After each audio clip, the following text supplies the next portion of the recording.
Je vais te faire une visite virtuelle du Titanic. Avant son naufrage, bien sûr. Voyons ensemble à quel point ce paquebot était luxueux. Tout d'abord, regardons sa taille. Le Titanic était l'un des plus grands paquebots de son époque. Il rivalisait seulement avec deux navires, l'Olympique et le Britannique. Mais au vu des normes actuelles, il reste tout à fait impressionnant. Mais ne restons pas sur le quai, montons à bord. Nous voici sur le pont B, là où la plupart des passagers de première classe abordaient. C'était le deuxième pont le plus haut. Les passerelles se trouvaient à bâbord, à gauche, mais il y avait des entrées de chaque côté. Nous voici dans un foyer à 3 portes. Celle de droite donne sur une promenade privée, où les premières classes pouvaient profiter de la vue, confortablement installées dans des fauteuils nominatifs. Ces 2 portes à l'avant mènent au grand escalier. Sa simple vue surprenait tout le monde. Cet escalier était la fierté du Titanic. Cette œuvre d'art faite en chêne et en fer forgé était décorée de motifs faits entièrement à la main. Sa pièce maîtresse était tout simplement fascinante, une sculpture en bois magistral supportant une horloge. Et au plafond se trouvait un magnifique dôme de verre destiné à créer l'illusion de la lumière du jour. Ces escaliers menaient à d'autres ponts, mais pour ceux qui n'avaient pas envie de marcher, il y avait 3 ascenseurs qui menaient aux ponts A et E. Ceux-ci étaient réservés aux passagers de première et de deuxième classe, tandis que la troisième classe occupait le pont F et une partie du pont G. Les 4 portes, situées au coin du hall d'escalier, conduisaient aux cabines. Étonnamment, les couloirs étaient assez étroits, et les passagers devaient presque se coller au mur s'ils venaient à s'y croiser en allant ou en revenant de leur chambre. Prenons à droite et avançons dans l'un des couloirs. J'ai quelque chose à te montrer. Tout d'abord, sur la droite, se trouve l'entrée de l'immense suite composée de 3 cabines communicantes. C'est là que vivait le célèbre Joseph Bruce Ismay, le président de la White Star Line, propriétaire du navire. La B-52 était un salon où il recevait des invités pour parler affaires. La B-54 et la B-56 étaient 2 suites séparées par une salle de bain. Plus loin, à gauche et à droite, dans la B-82, logeaient d'autres passagers VIP comme Benjamin Guggenheim. Tu te souviens peut-être de lui dans le film avec Leonardo DiCaprio. Et au bout du couloir, regarde à gauche. Ça ne te rappelle rien ? Eh oui, le Titanic n'avait pas un, mais 2 escaliers d'honneur. Un dans la partie avant, que nous avons vu plus tôt, et un à l'arrière. À gauche, tu peux voir une salle de réception où les passagers pouvaient attendre confortablement avant l'ouverture des portes du restaurant. Et derrière la porte de droite se trouve le café parisien. Décoré de vraies vignes et doté de grandes fenêtres, il était là pour que les passagers de première et deuxième classe puissent se rafraîchir tout en profitant de la magnifique vue.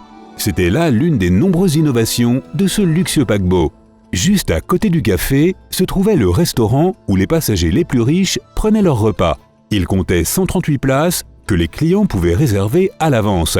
Le menu était accroché à l'entrée et les invités avaient à leur disposition des porte-manteaux afin de pouvoir laisser leurs vêtements et leurs chapeaux à l'extérieur de la salle à manger. Chaque table était décorée d'un vase de fleurs fraîches et un serveur se tenait toujours prêt à accueillir un nouveau client. De l'autre côté du restaurant se trouvaient les portes du palier d'entrée pour les passagers de seconde classe. De là, on pouvait accéder au bar de deuxième classe, aux toilettes, à un fumoir, ainsi qu'à une grande promenade. Mais ne nous éloignons pas trop de là et montons jusqu'au pont A, réservé exclusivement aux passagers de première classe. Ce pont était divisé en 3 parties. Celle dans laquelle nous nous trouvons actuellement est le Véranda Café et le Palm Court. Des aménagements similaires ont été réalisés sur les 2 navires jumeaux du Titanic, mais contrairement à ces derniers, ceux-ci avaient un toit qui protégeait les invités de la pluie, afin qu'ils puissent s'y détendre par tous les temps. Il y avait aussi énormément de plantes, ce qui créait une atmosphère paisible et élégante.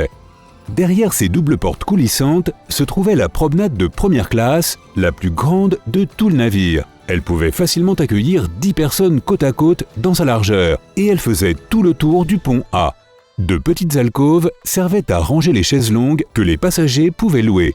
En suivant le pont en direction de la proue, nous tombons sur le fumoir de première classe, un immense hall destiné à la discussion et à la détente. Plus loin, on retrouve le grand escalier. Allons-y. Au fait, directement à droite de l'escalier, tu peux voir la porte de cabine où vivait Francis Brown, que nous pouvons remercier pour toutes les photos qu'il a faites du Titanic et de ses passagers avant l'accident. Il a débarqué à Queenstown, en Irlande, et a ensuite vendu ses photos aux journaux du monde entier. Et si on continue encore vers la proue, on trouve un salon inspiré du château de Versailles qui communiquait avec la salle de lecture et d'écriture située à l'autre bout. Ce salon était un très bel endroit où les passagers les plus riches passaient leur temps à discuter. Suivons de nouveau le couloir jusqu'au grand escalier avant et descendons de 2 ponts. Là aussi, se trouve quelque chose d'intéressant. Nous voici sur le pont C. Économisons une longue marche et avançons rapidement jusqu'au 2e grand escalier. Sur la droite se trouve le salon de coiffure de première classe. Augustus Weichmann, le barbier, était présent lors de la catastrophe, mais il a fait partie des survivants.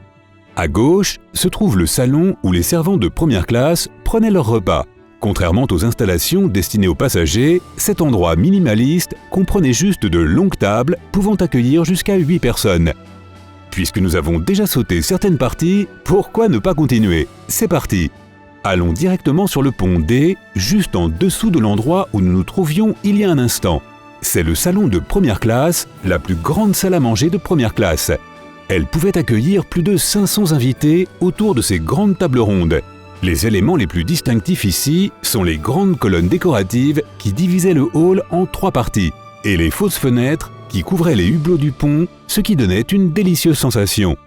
Le salon de 2e classe se trouvait également sur le pont D, mais plus près de la poupe. Allons-y. Il n'était que légèrement moins chic et comprenait de longues tables placées plus près les unes des autres. Mais les piliers et les meubles en acajou, ainsi que le plafond blanc et les doux éclairages, donnaient à cet endroit un effet de grandeur. Ce salon pouvait accueillir tous les passagers de 2e classe en même temps. Maintenant, faisons juste une petite comparaison. Voici à quoi ressemblait la salle à manger de 3e classe.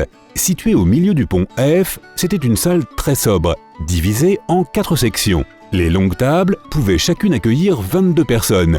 Les lampes au plafond donnaient un faible éclairage, des porte-manteaux étaient fixés le long des murs nus blanchis à la chaux et aucun effort particulier n'avait été fait pour embellir les hublots. D'ici, nous pouvons monter à un endroit très particulier, Scotland Road. Il s'agissait d'un long couloir longeant tout le côté gauche du pont E et qui offrait un accès rapide à de nombreuses zones du navire pour les passagers de 3e classe et surtout pour l'équipage.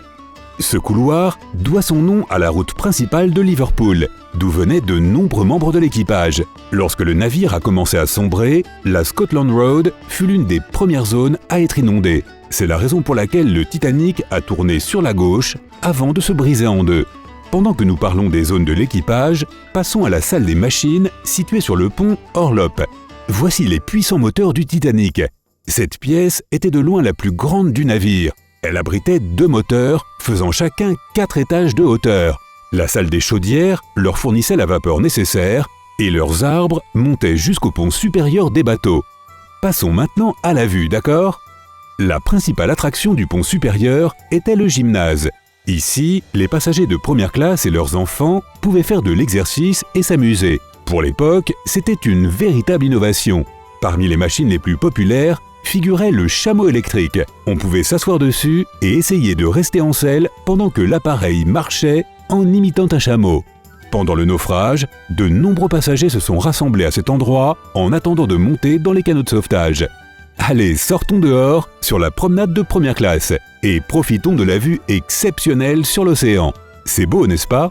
Je n'ai pas spécialement envie de revenir à la réalité, mais bon, il est temps de passer à autre chose. C'était sympa de se balader avec toi. À bientôt. Si tu as appris quelque chose de nouveau aujourd'hui, alors mets un like à cette vidéo et partage-la avec un ami. Et voici d'autres vidéos que tu devrais apprécier. Il te suffit de cliquer à gauche ou à droite et de rester du côté sympa de la vie.